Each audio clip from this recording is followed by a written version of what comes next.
É possível conceber uma sobrevivência de tais poderes ou seres, uma sobrevivência de um período imensamente remoto, quando a consciência se manifestava, talvez, em contornos e formas que se recolheram ante a maré do avanço da humanidade, formas das quais apenas a poesia e a lenda registraram memórias fugazes que chamaram de deuses, monstros, seres míticos de todos os tipos e espécies.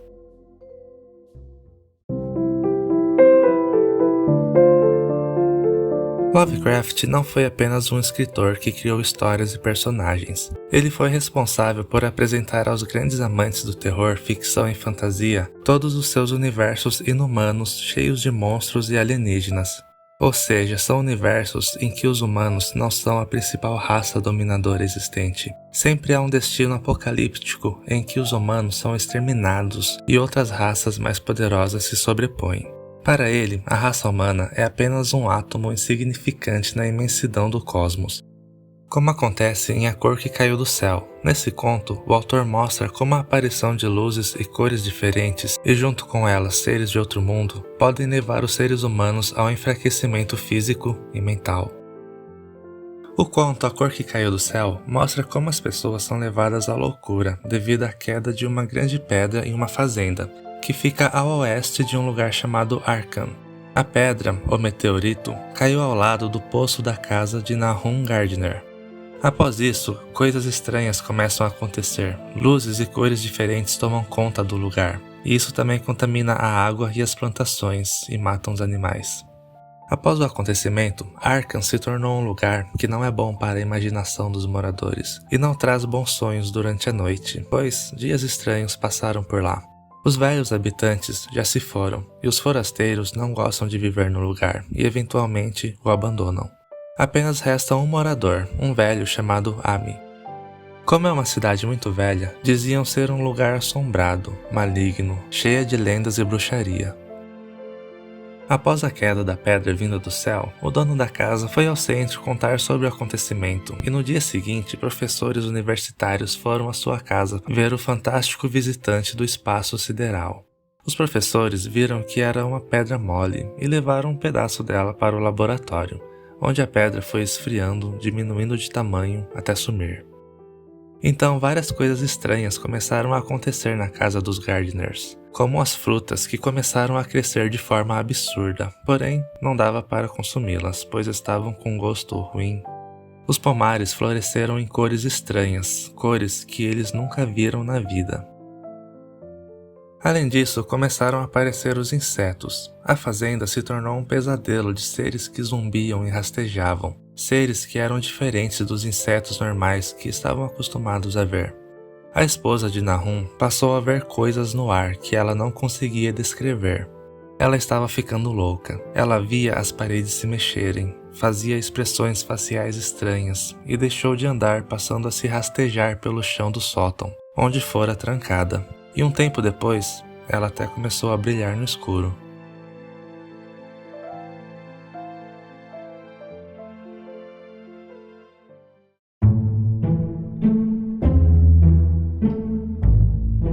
A história desse conto é narrada como uma ação em abismo, ou narrativa em abismo, termo vindo do francês mise en abîme.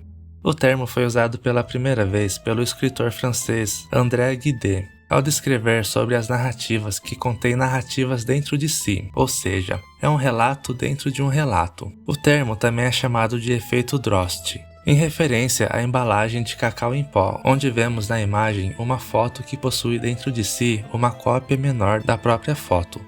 Isso também acontece no álbum Uma Guma, da banda Pink Floyd. Eu gosto muito desse álbum.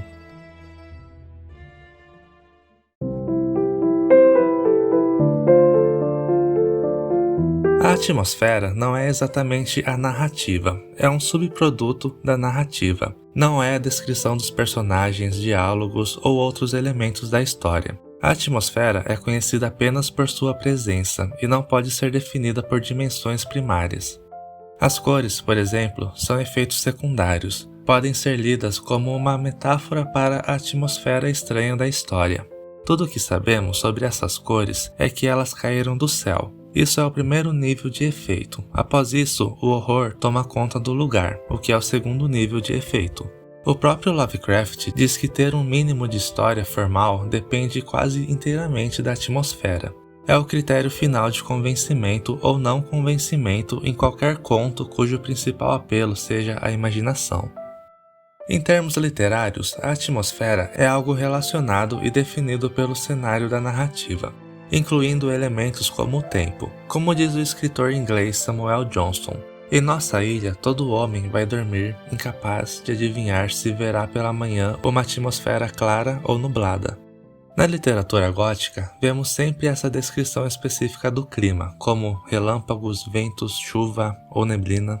A atmosfera também relata e afeta, compreende certos elementos narrativos e evoca ao leitor uma resposta emocional. É o tom ou humor dominante de uma obra. É tudo aquilo que denota a interação do leitor, reações e emoções. Também é caracterizada como uma influência, ou algo capaz de afetar outra coisa diretamente.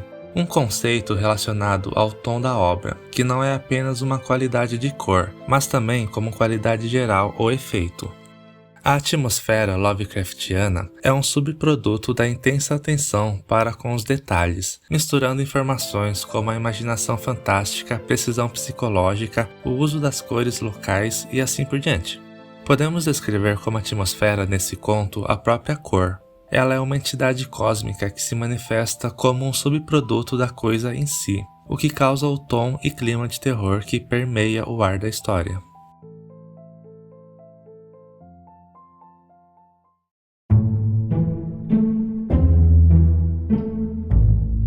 Mas voltando para a história, Lovecraft utiliza uma espécie de jogo dos espectros nesse conto, o que se refere exatamente à descrição das coisas e seres cósmicos, pois a espectrologia está ligada a seres extra-humanos, e também para se referir às cores que são descritas na história. Quando a pedra cai na fazenda, os primeiros efeitos causados na plantação que chamam a atenção das pessoas são as cores. Todas as árvores frutíferas começam a florescer com cores estranhas. Não eram cores sãs, exceto pela relva e pela folhagem verdes.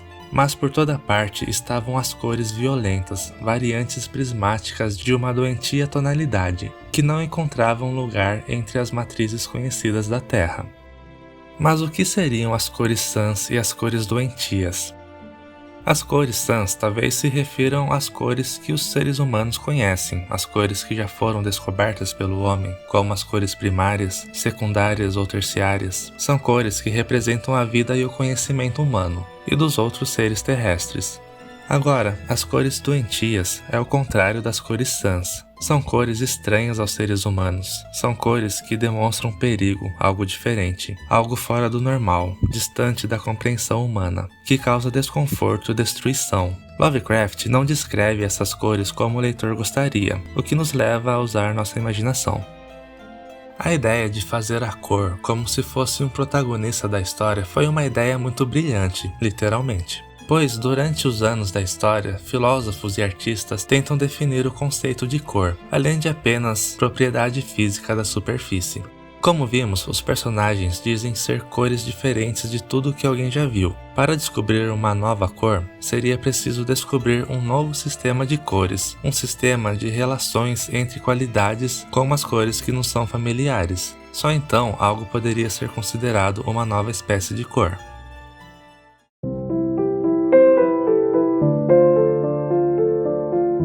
Levando em consideração todo esse conhecimento e que a história tem um narrador, uma pessoa que está contando a história que fora contada a ela, e também levando em consideração que não há nenhuma explicação sobre os acontecimentos que assombram a cidade de Arkham, seria o nosso narrador um ser não humano? Poderá o narrador ser uma espécie de espectro, pois ele possui saberes além da humanidade e traz um certo mistério ao cenário narrado por ele. O espectro é um ser que encontra seu lugar no próprio vazio, que se abre na sutura impossível da ordem do mundo, como a ordem das causas lógicas. Mas voltemos a falar sobre a pedra que caiu do céu, acontecimento que causou medo, estranhamento e destruição aos donos da fazenda, e ao resto da cidade também. Os moradores da fazenda pareciam estar se degenerando física e mentalmente, e ninguém se surpreendeu quando a notícia de que a Sra. Gardner havia enlouquecido se espalhou. A pobre mulher gritava sobre ver coisas no ar que não conseguia descrever. Os gritos dela talvez possam estar sendo destinados a uma espécie de espectro inumano, que só ela conseguia ver e não conseguia explicar o que era. Sua consciência já havia sido afetada pela perturbação dos visitantes que ali estavam. O próximo a enlouquecer é o filho chamado Tadeus, que se aproxima do poço e fica impactado com as cores que se movimentavam lá dentro. Além de as cores serem inumanas, elas passam a fazer movimentos. Tudo isso são fenômenos que atravessam tudo o que existe e tudo o que se pensa. Tudo isso se barra no espectro, que é a entidade exterior ao ser. Faz parte de uma natureza que vai além da metafísica. Após a queda da pedra que veio do céu, tudo o que era vivo fora afetado, ou estava próximo de serem afetados e desintegrados. As cores causaram um estranho efeito sobre os seres vivos da Terra. Tudo ficava cinza quando a desintegração já estava em estágio avançado. E quando eu falo tudo, estou me referindo às plantações, frutas, animais e também os seres humanos. Há uma fragilidade horrível em todo ser vivo que é afetado. Quando Nahum estava se desintegrando e o velho Ami o viu daquele jeito, ele olhava de forma horrorizada para Nahum, para aquilo que já foi um ser humano, para aquilo que já foi um rosto, que nesse momento estava esboçando suas últimas palavras, estava dizendo tudo o que viu e sentiu, e tudo o que sabe sobre o ser cósmico que reside em sua casa. Segundo ele, a coisa que veio do espaço estava sugando as vidas, e parecia ter sementes que estavam se espalhando e causando terror e aniquilação sobre tudo o que chegava perto. Essa cor, ao se apossar da vida humana, queimava. Ela entra na mente causando um desequilíbrio mental. Após toda a destruição que o ser cósmico causou enquanto permaneceu na Terra, ele se retira do planeta Terra. A cor desconhecida se uniu à Via Láctea. E assim acaba a história sobre a cor que caiu do céu, sem muitas explicações, como o que ela queria, de onde veio, ela vai voltar. Aparentemente, ela queria apenas um contato com os seres humanos, o que ela conseguiu, se satisfez e foi embora, deixando ali uma atmosfera horripilante, podendo ou não ter uma parte permanecido presente e podendo ou não retornar subitamente. Era somente uma cor que caiu do céu, um pavoroso mensageiro das regiões amorfas do infinito, com uma natureza desconhecida por nós, seres humanos.